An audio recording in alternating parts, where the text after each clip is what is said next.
ठाणेदार शरद माळी action मोडवर. मोहोळा बुद्रुक येथे धडक कारवाई. हातभट्टी दारूचे अड्डे केले उद्ध्वस्त. अंदाजे 40,000 रुपये किमतीचा मोह सोडवा आणि गावठी दारू केली नष्ट. गावकऱ्यांकडून स्वागत. बुलढाणा लाईव्हचे उपसंपादक एकनाथ चौडतकर यांनी दिलेल्या सविस्तर माहितीनुसार पाहूयात.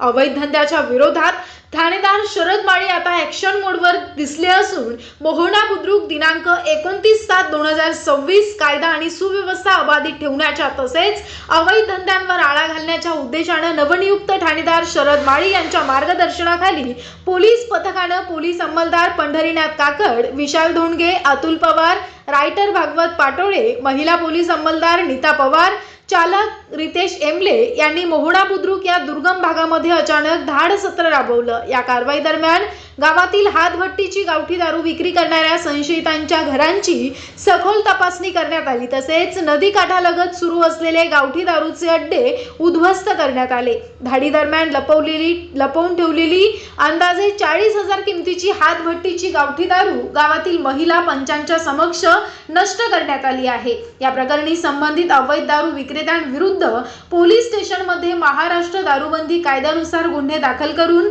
पुढील कायदेशीर कारवाई सुरू करण्यात आली आहे. मोहोळा बुद्रुक येथे अनेक वर्षानंतर एवढ्या मोठ्या प्रमाणावर अवैध हातभट्टी दारू विरोधात प्रभावी कारवाई झाल्यानं गावातील महिलांनी समाधान व्यक्त केलं असून पोलीस प्रशासनाच्या या धाडसी मोहिमेचं स्वागत केलं. भविष्यात देखील अवैध धंदे, गुन्हेगारी प्रवृत्ती आणि समाज विघातक कृत्यांविरुद्ध अशाच प्रकारच्या कठोर आणि सातत्यपूर्ण कारवाया सुरू राहणार असल्याचा निर्धार पोलिसांनी व्यक्त केला.